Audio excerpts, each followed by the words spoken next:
Welcome student and teachers. चलिए आज इस वीडियो में हम 8th ग्रेड अभ्यास पुस्तिका क्लास 7 सब्जेक्ट इंग्लिश की हम 8th ग्रेड अभ्यास पुस्तिका को हम सॉल्व करेंगे।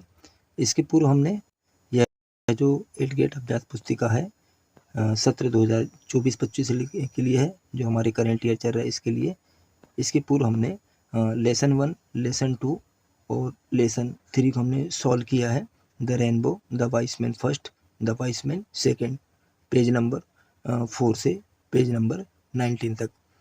आज इस वीडियो में हम लेसन 4 अनीता फीड्स अप्पू जो पेज नंबर 20 से पेज नंबर हम 43 तक सॉल्व करेंगे, जिसमें लेसन 4, लेसन 5, लेसन 6 और लेसन 7 हम आज 4 लेसन का हम बहुत ही आसान तरीके से लाइव प्रोसेस के माध्यम से हम इसको सॉल्व करेंगे। आप वीडियो के साथ बने रहें।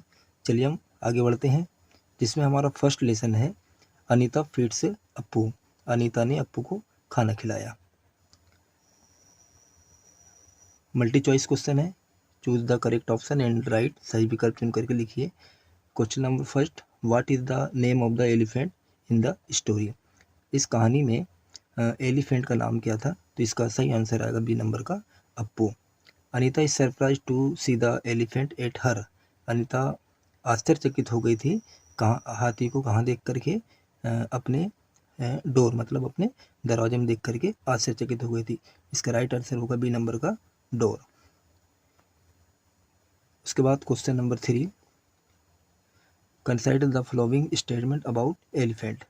इसको हमें नीचे 4 सेंटेंस दिए गए, इसमें से स्टेटमेंट एक जमा करके सही वाक्य हमें यहाँ पे लिखना है। 2 हमारे सही वाक्य हैं, जिसमें इसका जो राइट आंसर होगा, an adult elephant can eat more than 100 kg of leaves and twigs in a day. एक जो पुराना हाथी होता है वो 100 किलो पत्तियों और टहनियों डालियों को एक दिन में खा सकता है। और डी नंबर का है, in an elephant here the oldest female elephant decided everything. कि हियर मतलब होता है झुंड, एल्डेस्ट मतलब होता है बूढ़ा, फीमेल मतलब फीमेल जो एलिफेंट है, जो बूढ़ा जो एलिफेंट है उसके जो झुंड के सभी लोग बूढ़े एलिफेंट की प्रत्येक वस्तु पर वो निर्णय ले सकती है। तो इसका राइट आंसर होगा सी और डी, डी नंबर का सी और डी, सॉरी सी नंबर का सी और डी।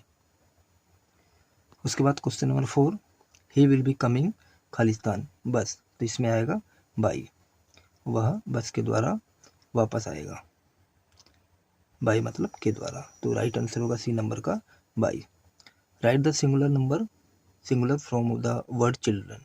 चिल्ड्रन को हमें सिंगुलर नंबर बदलना है एक वचन में, चिल्ड्रन हमारा बहुवचन है, तो इसका राइट आंसर होगा चाइल्ड।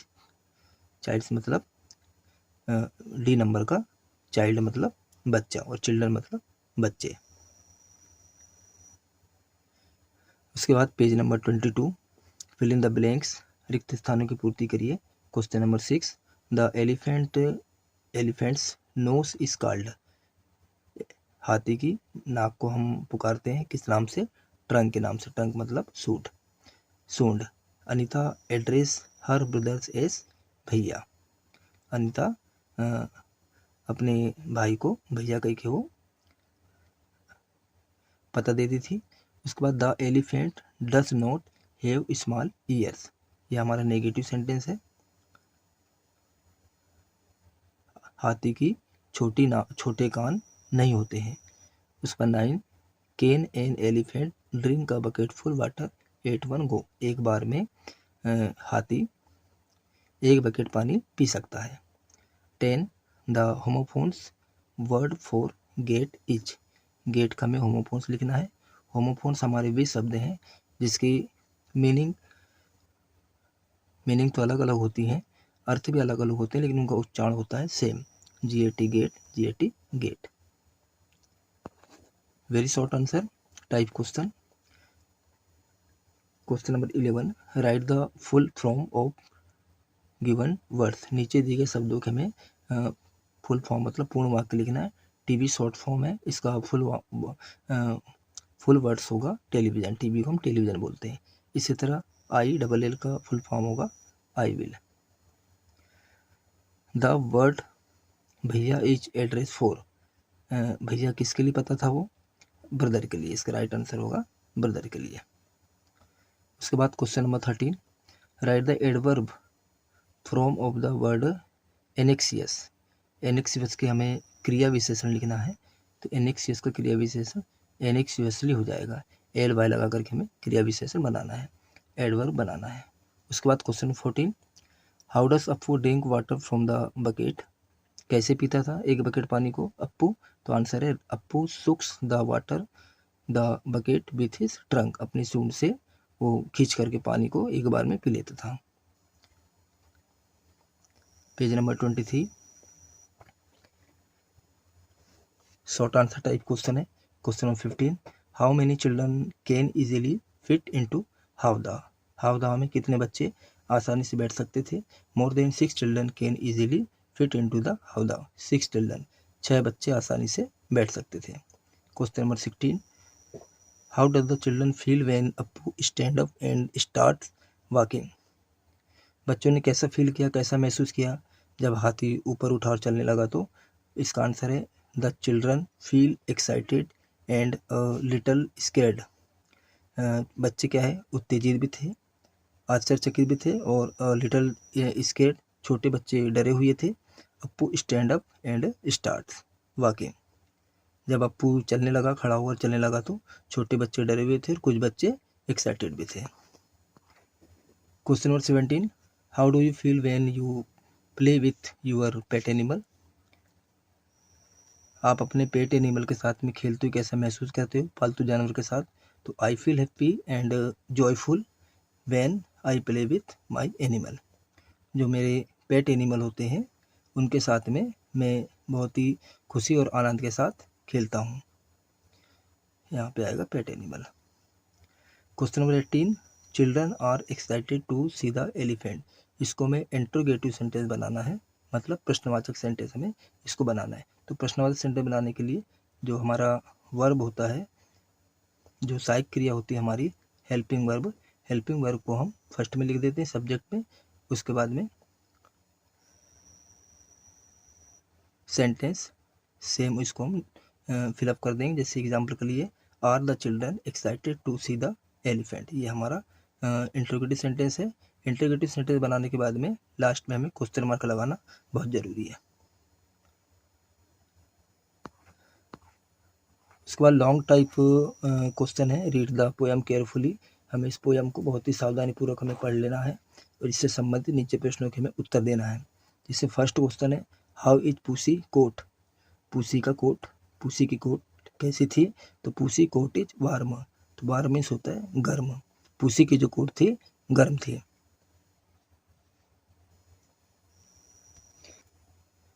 उसके बाद में सेकंड क्वेश्चन है, when the pussy harmless. The pussy is harmless if she not hurt. गुस्सा कब नहीं होती,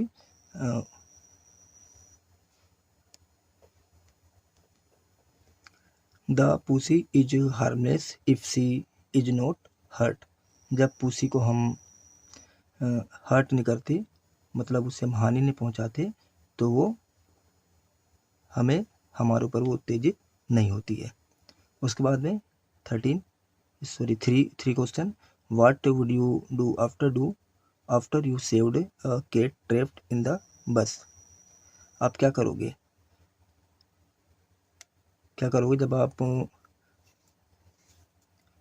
जो बिल्ली है अगर मान लो बस में फंस गई है, तो आप किस तरह से उससे बचाओगे। आप सेव्ड मतलब बचाना, आफ्टर मतलब बाद में, तो इसका आंसर है after saving a cat trapped in the buses I would gently means होता है केयरफुली, हम उसे केयरफुली उठाएंगे। Care for it and ensure it is the safe. और हम देखेंगे कि जो पूसी है वो पूरी तरह से सेफ है कि नहीं। द टी इज खालिस्तान hot that nobody can drink. तो यहाँ पे क्या आ जाएगा, सो आ जाएगा। The cat the tea is so hot that nobody can drink. उसके बाद 5 क्वेश्चन है, write the rhyming words from harm, इसका हमें राइमिंग वर्ड लिखना है, एक से ध्वनि वाला शब्द लिखना है। जैसे हार्म है तो हार्म का समान ध्वनि वाला जो राइमिंग वर्ड होगा वार्म होगा। उसके बाद question number 20, write a paragraph with the help of the picture given below. नीचे जो पिक्चर दी गई है इसकी मदद से एक पैराग्राफ हमें तैयार करना है। तो there are 5 children in the picture, हमें यहाँ पे काउंट कर लेना है। इस पिक्चर में 5 बच्चे हैं। The children are having a picnic in the garden, तो एक ये पिकनिक के गार्डन में यहाँ पे गए हुए हैं। They are enjoying the open air because the weather is very beautiful, ये बहुत इंजॉय कर रहे हैं ये खुली हवा में, क्योंकि जो मौसम है बहुत ब्यूटीफुल है, मतलब बहुत सुंदर है। वेरी ब्यूटीफुल बहुत सुंदर है। उसके बाद पेज नंबर 26, ये अभी हमने पेज नंबर 25 तक लेसन 4 को हमने सॉल्व किया है। उसके बाद में नेक्स्ट हमारा लेसन है lesson 5, the crowded train means भीड़ भाड़ वाली रेलगाड़ी। इसमें फर्स्ट है मल्टीपल क्वेश्चन चॉइस क्वेश्चन है, जिसमें हमें करेक्ट ऑप्शन चुन करके लिखना है। जिसमें फर्स्ट है some vacant seat were available in Khalistan, तो कुछ 2 सीट थी वो खाली कहाँ थी, कहाँ उपलब्ध थी विसेंट सीट, तो इसका राइट आंसर होगा ए नंबर का एसी कोच। इसके बाद second, the young man's coat was खालिस्तान, जो जवान आदमी था उसका कोट कैसी थी, तो इसका राइट आंसर होगा सी नंबर का टाइट एंड शॉर्ट, कसी हुई और छोटी थी। Question number 3, the place where passengers wait for a train is, जो व्यक्ति होते हैं जो यात्री होते हैं पैसेंजर में से यात्री ट्रेन का कहाँ इंतजार करते हैं किस स्थान पर, तो इसका राइट आंसर होगा ए नंबर का railway station. Question number 4, he is rich Khalistan he is not happy, वह धनी है, तो इसका राइट आंसर आएगा बट, किंतु ही इज नॉट हैप्पी, वह धनी है किंतु खुश नहीं है, तो इसका राइट आंसर है बी नंबर का but. Question number 5, write the adverb from of the word wonder, wonder का हमें क्रिया विशेषण लिखना है। एडवर्ब मीन्स वंडर का वंडरफुली, वंडर मीन्स आश्चर्य, वंडरफुल मीन्स एडवर्ब में आश्चर्यजनक। उसके बाद page number 28, fill in the blanks, खालिस्तान भरना है। The train was much over crowded, मतलब अत्यधिक भीड़ से वो भरी हुई थी। Vinod took the ticket for second class coach, to speak in a very low tone is called whisper, very low tone मतलब कम बोलना, मतलब विस्पर मीन्स होता है कान में फुसफुसाना। He will reach at 10 o'clock, he had she been looking for half an hour, तो इस तरह से हमें fill in the blanks complete करना है। उसके बाद में वेरी शॉर्ट आंसर है where did Vinod decide to travel, Vinod ने कहाँ की यात्रा करने के लिए बारे में सोचा, उन्होंने कहाँ निर्णय लिया यात्रा करने के लिए, कहाँ की यात्रा का निर्णय लिया था, तो आंसर होगा Bhopal. Question number 12, when did Vinod come to Bhopal, Vinod Bhopal कब पहुंचा, इसका राइट आंसर है Vinod came to Bhopal in the morning, वह सुबह में पहुंचा। उसके बाद में question number 13, I have been reading since morning, तो इसका राइट आंसर होगा I have been reading since morning, इसमें हम सिंस मॉडल का उपयोग करेंगे। उसके बाद question number 14, write the opposite of poor, poor means होता है गरीब, इसका अपोजिट क्या होगा, गरीब का अपोजिट धनी, तो धनी को अंग्रेजी में बोलते हैं रिच, तो पुअर का opposite rich. Page number 29, short answer type question है। Question number 15, did the young man have a valid ticket, क्या यंग मैन के पास वैलिड टिकट थी क्या, yes the young man had a valid ticket for travelling in the AC coach, AC coach में यात्रा करने के लिए व्यक्ति के पास, जवान आदमी के पास में वैलिड टिकट थी, मतलब वैध टिकट थी। Question number 16, why was Vinod surprise to see the young man in an AC coach, Vinod क्यों सरप्राइज हो गया यंग मैन को एसी कोच में देखे, इसका राइट आंसर है Vinod was surprise because the young man was poorly dressed, Vinod surprise इसलिए हो गया था क्योंकि जो जवान आदमी था वो पुअरली ड्रेस थी, उसकी बहुत ही कम कीमत की ड्रेस थी, and seemed out of place among the rich passenger, और वो रिच पैसेंजर मतलब धनी यात्री के पास में वो पास ही में बैठा हुआ था। उसके बाद question number 17, what would you do if you wanted to travel by the train. इसका राइट आंसर है if I wanted to travel by the train I would buy a ticket in the advance and ensure I board the correct coach. मतलब यात्रा करने के पहले हमें क्या करना चाहिए, तो हमें सबसे पहले देख लेना चाहिए, सबसे पहले हमें ट्रेन की यात्रा करने के पूर्व हमें टिकट लेना चाहिए एडवांस में पूर्व से ही, और हम आश्वस्त हो जाएं, एंश्योर हो जाएं कि बोर्ड द्वारा, मंडल द्वारा वह करेक्ट कोच में हमें टिकट मिल गई है। उसके बाद में page number 30, question number 80, a black and white cow are grazing in the field. इसका राइट आंसर है a black and white cow is grazing in the field, मतलब एक काली और सफ़ेद गाय जो फील्ड है, जो मैदान है, उसमें चर रही हैं। मतलब ग्रेजिंग का मतलब होता है चरना, ग्रेज यानी चरना, ग्रेजिंग मतलब चर रही है। तो इसको हमें करेक्ट सेंटेंस तैयार करना था, ये सेंटेंस हमारा करेक्ट नहीं था, इसको हमें स्टेटमेंट करना था। उसके बाद में लॉन्ग टाइप आंसर है, ये टाइम टेबल दिया है एक मॉडल के रूप में, और इससे संबंधित हमें नीचे प्रश्नों के उत्तर देना है। उसके बाद में देखिए question first, which subject is talk in the first period in class. First periods में जो 7th क्लास में फर्स्ट पीरियड्स में क्या विषय पढ़ाया जाएगा, तो इसका राइट आंसर है maths. Math is talk in the first period in class 7। What is the time for long recess. Long recess का टाइम क्या है, तो इसका राइट आंसर है the time for long recess is from 12:25 to 1, मतलब 12 बजे से 1 बजे तक का। उसके बाद यहाँ देखिए कि क्वेश्चन नंबर 3 में can you provide an alternative time table. इस तरह से आप अपना एक टाइम टेबल, आप इसमें अल्टरनेट टाइम टेबल आप तैयार कर सकते हैं। उसके बाद है page number 31।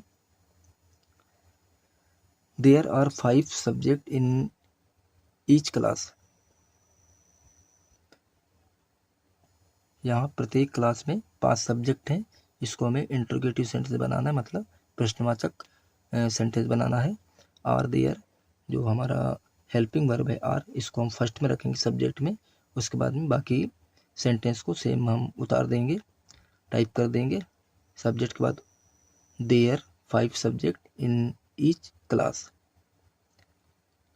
Give the synonyms of word period. Period का हमें समानार्थी शब्द लिखना है।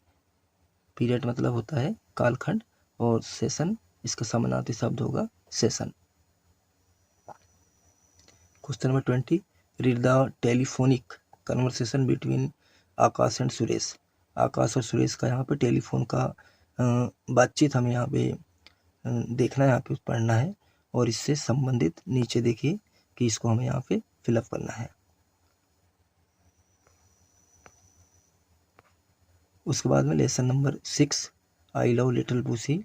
मुझे छोटी पूसी से प्यार है, या मैं छोटी पूसी से प्यार करती हूँ। ये हमारा लेसन 6 है। इसके पूर्व हमने लेसन 5 को कंप्लीट किया है। फर्स्ट में मल्टीप्लस क्वेश्चन है, जिसमें करेक्ट ऑप्शन पे टिक करके हमें इसको लिखना है। जिसका फर्स्ट है पूसी कोट इज सो वार्म। पूसी का कोट कैसा था, गर्म था, तो बी नंबर का जाएगा warm. Which animal is describe in the poem. इस कविता में किस जानवर को डिस्क्राइब किया गया है, किस जानवर संबंधित है, तो इसका राइट आंसर होगा बी नंबर का coat. Question number 3, what would a cat do if I hurt her. अगर उसे हम परेशान करेंगे तो हमें चोट पहुंचाएगी।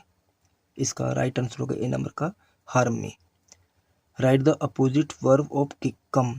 कम का हमें अपोजिट लिखना है। कम मीन्स होता है आना, अपोजिट मीन्स उल्टा, उल्टा वर्ब हमें लिखना है, उल्टी क्रिया। इसका राइट आंसर होगा सी नंबर का go. Question number 5, write the similar meaning of gentle. Gentle का हमें सिमिलर मीनिंग लिखना है। तो जेंटल होता है सभ्य, काइंड मतलब होता है दयालु। तो इसका सिमिलर मीनिंग्स होगी ए नंबर का kind.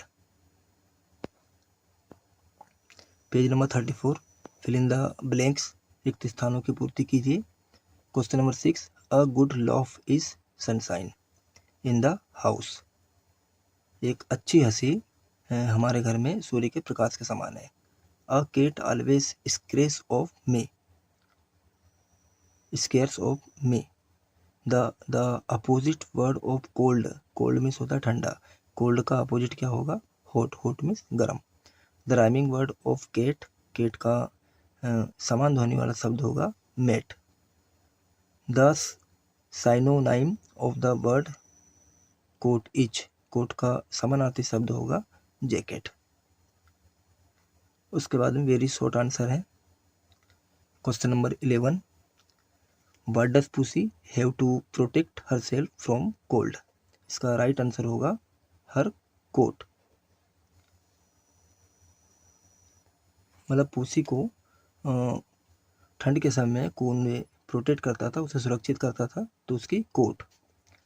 Y does the child love pussy, pussy से क्यों प्यार करती थी बच्ची? तो इसका राइट आंसर होगा क्वेश्चन नंबर 12 का because she is so cute, क्योंकि वो बहुत क्यूट थी, बहुत सुंदर थी, बहुत प्यारी थी। उसके बाद में question number 13, right antonyms of word push and win. Push और विन का हमें समानार्थी शब्द लिखना है। एंटोनाइम्स, पुश का होगा पुल, सॉरी एंटोनाइम्स मीन्स होता है अपोजिट। पुश ढकेलना, पुल मीन्स खींचना, विन मीन्स जीतना और लॉस मीन्स हारना। ये इसके अपोजिट वर्ड हो गए। Question number 14, write any name for cat you like. आप जो आप पसंद करते हैं, ऐसे आप केट का आप नाम लिख सकते हैं, तो आप कोई भी नाम लिख सकते हैं। तो मैंने यहाँ पे लिखा है मिनी। चलिए आगे बढ़ते हैं। Page number 35, short answer type question. What does the child no do with the pussy according to the poet. इसका राइट आंसर है the child does not harm the pussy according to the poet. मतलब इस question 15 का है कि कवि के अनुसार जो पुसी थी उसको कोई भी चोट नहीं पहुंचाना चाहता था। Question number 16, what will pussy do if the child hurts her. इसका राइट आंसर होगा if the child hurts her the pussy will harm him. Question number 16, how do you deal with your pet animal. तो इसका right answer है we take care of him and handle our pet very gently. How do you deal with your pet animal, आप अपने पालतू जानवर के साथ कैसे डील करते हैं, कैसे उसे कैसे उसे रखते हैं। तो इसका राइट आंसर होगा वी टेक केयर, उसका हम ध्यान रखेंगे, and handle our pet very gently, बहुत ही सभ्य तरीके से उसको हम हैंडल करेंगे। उसके बाद में है question number 18, I was coming from Bhopal. इसको हमें फ्यूचर कंटिन्यू टेंस में इसको चेंज करना है, change into future continue. I was coming from Bhopal, मैं भोपाल जा रहा था, चेंज इनटू फ्यूचर कंटिन्यू। तो हमें इसे निरंतर भूतकाल में चेंज करना है। फ्यूचर मीन्स होता है भूत, कंटिन्यू होता लगातार या निरंतर। इसका राइट आंसर होगा I shall be coming from Bhopal, मैं भोपाल जाऊंगा। उसके बाद में है लॉन्ग टाइप क्वेश्चन है। Question number 19, read the calendar and answer the question. हमें कैलेंडर को बहुत ही ध्यानपूर्वक देखना है, उसके बाद इससे संबंधित हमें नीचे क्वेश्चनों के आंसर देना है। तो फर्स्ट क्वेश्चन है in which month is the school open.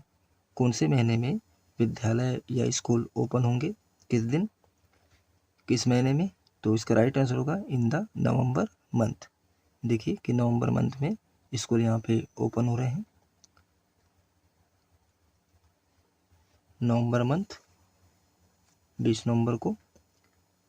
उसके बाद में है सेकंड क्वेश्चन हमारा, how many exam are there in the calendar.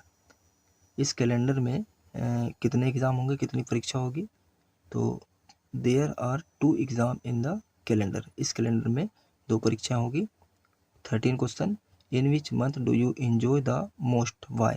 इसका राइट आंसर है आई एंजॉय द मई। इसका राइट MAY मई आएगा, May and June because this month have summer vacation. मैं इंजॉय मई और जून महीने में करेंगे क्योंकि ये जो महीने होते हैं समर वेकेशन होते हैं, गर्मी की छुट्टी के होते हैं। उसके बाद में 37 page number, question number 4, summer vacation start from 1 May, change into interrogative. तो इसको हमें प्रश्नवाचक में चेंज करना है। Summer vacation start from 1 May, गर्मी की छुट्टी है 1 मई से चालू हो रही है, तो इसको हमें प्रश्नवाचक में चेंज करेंगे। तो यहाँ हम देखेंगे कि स्टार्ट्स ये हमारी क्रिया है, स्टार्ट्स में यहाँ एस लगा है, तो यहाँ फर्स्ट हमारी हेल्पिंग वर्ब्स आएगा, डू, उसमें हम ES लगा देंगे, डस द, उसके बाद में the summer vacation start from the 1 मई। तो जो स्टार्ट है, स्टार्ट में से हम यहाँ से जो जब हम इंटरोगेटिव में चेंज करते हैं तो एस को यहाँ से हटा देते हैं। उसके बाद में 5 question, give the synonyms of the word annual. Annual का समानार्थी शब्द होगा वार्षिक, एनुअल ईयरली, ईयरली इसका समानार्थी शब्द होगा।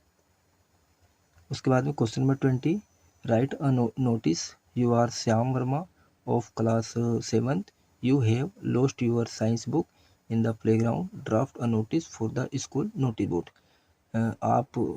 तुम अभय वर्मा हो, कक्षा 7वीं में पढ़ते हो और आपकी साइंस की जो पुस्तक है, विज्ञान पुस्तक गुम हो गई है। लॉस्ट मतलब घूमना खेल के मैदान में। तो आप एक ड्राफ्ट नोटिस अपने स्कूल के नोटिस बोर्ड के लिए किस तरह से हम तैयार करेंगे, एक ये मॉड्यूल है इसका, जिसमें सबसे पहले आंसर में लॉस्ट साइंस बुक, ये नोटिस है हमारा। यहाँ पे आप डेट डाल दीजिए, जिस भी डेट को आप ये लेटर लिख रहे हैं। उसके बाद में यहाँ से हम स्टार्ट करेंगे, I Shyam Verma of class 7th have lost my science book in the playground dot, if found please return it to me in class 7th और the lost and found office. उसके बाद थैंक यू, यहाँ अपना नाम already दिया है श्याम वर्मा और class 7th। इस तरह से हमें यहाँ पे एक नोटिस बोर्ड को लिए एक नोटिस बोर्ड तैयार करना था, एक राइट नोटिस लिखना था। उसके बाद में है लेसन 7, द लॉस्ट कैमल, खोया हुआ ऊँट। चलिए इसको हम सॉल्व करते हैं। इसमें मल्टी चॉइस क्वेश्चन है, जिसमें करेक्ट ऑप्शन में हमें राइट का सिंबल करके उसको लिखना है। Tell the number of questions ask by the old man. कितने प्रश्न पूछे गए थे ओल्ड मैन से, बूढ़े आदमी से? तो इसका राइट आंसर है बी नंबर का 5। बीस वेयर फ्लाइंग अराउंड, 20 मतलब मधुमक्खी, कहाँ उड़ती हैं वो, किसके चारों ओर? इसका राइट आंसर होगा बी नंबर का हनी। हनी मतलब शहद, शहद के चारों ओर मधुमक्खियाँ उड़ती हैं। उसके बाद में question number 3, which animal does not have, which animal does not have hoofs. Hoofs का मतलब होता है जो एनिमल्स होता है उसके नीचे के जो पैर होते हैं, जिसको हम खुर बोलते हैं। हूफ्स मतलब खुर। तो किसके खुर नहीं होते हैं, किस एनिमल्स के? तो इसका राइट आंसर होगा डी नंबर का केमल। केमल के खुर नहीं होते क्योंकि वो गद्देदार उसके पैर होते हैं। उसके बाद में question number 5, I Khalistan my teacher yesterday. मैं मेरी शिक्षक से अगले दिन मिलूंगा। तो इसका राइट आंसर होगा, सॉरी यस्टरडे बीते हुए कल मिलूंगा, तो इसका राइट आंसर होगा डी नंबर का meet.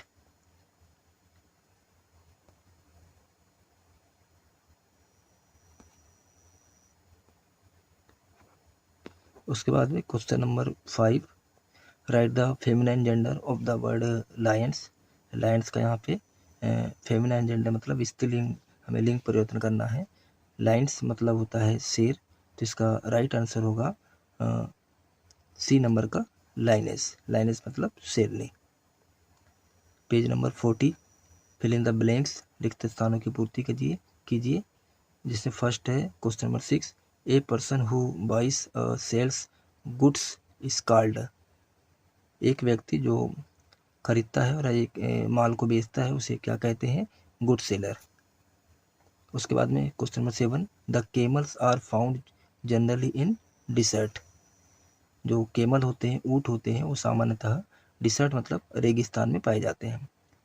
Question number 8, it was dark so he took a torch. यहाँ हमें कंजक्शन लिखना है यहाँ पे, तो कंजक्शन यहाँ पे सो आएगा। उसके बाद में if he eat junk food he will fall sick. ये हमारा मॉडल है विल, और कंजक्शन का मतलब होता है, ये सो जो कंजक्शन है ये संयोजक होते हैं। Question number 10, one who can not see is called. जो व्यक्ति देख नहीं सकता उसे हम क्या कहेंगे? ब्लाइंड। ब्लाइंड मतलब अंधा। वेरी शॉर्ट आंसर है, type question. Question number 11, whom did the merchant meet on the way. व्यापारी के रास्ते में कौन मिला? मर्चेंट का मतलब होता है व्यापारी, तो इसका राइट आंसर होगा एन ओल्ड मैन, एक बूढ़ा आदमी। Question number 12, why is camel called the ship of desert. Why is camel called the ship of the desert. Ship of the desert का मतलब होता है रेगिस्तान का जहाज। ऊँट को रेगिस्तान जहाज क्यों कहा जाता है? इसका आंसर है because it can travel long distance in the dessert. क्योंकि वो जब यात्रा करते हैं तो उनका लॉन्ग डिस्टेंस होता है, लंबा अंतर होता है, इसलिए उसे रेगिस्तान का जहाज कहा जाता है। Question number 13, the superlative degree of the adjective bed is Khalistan. Superlative मतलब होता है एक आश्चर्यचकित डिग्री यहाँ तैयार करना है। यहाँ पे हमें लिखना है, यहाँ पे बैड का मतलब होता है बुरा, तो इसकी 3 डिग्री होती हैं, पॉजिटिव, कॉम्परेटिव, सुपरलेटिव। तो सुपरलेटिव डिग्री हमारी यहाँ पे होगी वर्स्ट। सुपरलेटिव डिग्री जो हमारी अतिशयोक्ति वाली डिग्री होगी यहाँ पे वर्स्ट होगी, बुरा, उससे बुरा, सबसे बुरा। उसके बाद में question 14, write the adverb from of the word clever. Clever मतलब होता है चतुर। चतुर का हमें एडवर्ब मतलब क्रिया विशेष लिखना है, तो इसमें एल वाई लगा देंगे तो क्लेवरली हो जाएगा। उसके बाद में page number 41, short type question, answer the flowing question in the 1 और 2 सेंटेंस। एक या दो वाक्यों में उत्तर दीजिए। क्वेश्चन नंबर 15 है, where did the merchant take the old man and why. इसका आंसर है the merchant took the old man to the caliph's court because they thought he had stolen the goods and killed the camel. इसका जो question 15 था कि व्यापारी को कहाँ ले गए थे, व्यापारी ने ओल्ड मैन को कहाँ ले गया था और क्यों। तो खलीफा कोर्ट ले गए थे, जिसमें उन्हें जो सामान है वो चोरी करने का और ऊँट को मारने का एक आरोप लगा हुआ था। Question number 16, how did the old man come to know that the camel was lame. इसका राइट आंसर है the old man notice that one of the camels footprint was faint indicating that it was lame in one leg. कैसे जाना कि हाथी, इसका right answer था how did old man came to know that camel was lame. बूढ़े आदमी ने कैसे जाना कि ऊँट अंधा है, लंगड़ा है। लंगड़ा है, तो the old man notice that one of the camel's footprint, उसके जो पैरों के जो निशानों को देख करके उन्होंने जाना कि वह एक पैर से लंबा है। उसके बाद में है question number 17, what judgement was given by the Khalifa why, क्या जजमेंट हुआ था, क्या निर्णय हुआ था खलीफा में और क्यों, क्या निर्णय दिया खलीफा ने। इसका राइट आंसर है the Khalifa said that the old man had made use of his eyes to observe things and told the merchant to use their own eyes to find their camel. He sent the merchant away. उसके बाद में page number 42 question number 18, she will have all the facilities change into she will have all the facilities change into simple past tense। इसमें हमें simple past tense मतलब सामान्य भूतकाल में change करना है, तो इसका ट्रांसलेट है she will have all the facilities, वह उस सभी उसके पास फैसिलिटी होगी। तो इसका जो राइट इसका सिंपल पास्ट टेंस चेंज करेंगे तो she had all the facility, यहाँ पे जो विल हैव है इसके जगह में हम हैड का उपयोग करेंगे क्योंकि हमारे सामान्य भूतकाल में से हम चेंज करना था। उसके बाद नीचे स्क्रॉल करिए, लॉन्ग आंसर टाइप क्वेश्चन है, advertisement for the charity of the poor, एक ये मॉडल है यहाँ पे गरीबों के लिए चैरिटी का marine world's dolphin show featuring Flipper the dolphin shows daily 11 AM से 1 PM और 3 PM से 5 PM। इसका यहाँ पे एडमिशन दिया है, जो एडल्ट जो बूढ़े व्यक्ति उनके लिए 100 रुपये और चिल्ड्रन के लिए 50 रुपये। 5 अप्रैल से 30 अप्रैल का एक ऑफर है यहाँ पे चैरिटी का डॉल्फिन शो का। तो इसके संबंध में क्वेश्चन देना है, जिसमें पहला क्वेश्चन है answer the following question. First question है what is the purpose of इस शो, इस शो का पर्पस क्या है। तो इसका राइट आंसर है to raise funds for the charity for the poor, पूरे जो गरीब व्यक्तियों के लिए एक चैरिटी करना था, इस शो का उद्देश्य था। 2 नंबर, how many shows are there in day, एक दिन में कितने शो थे, इसमें कितने शो चल रहे थे। इसका राइट आंसर है there are 4 show in a day.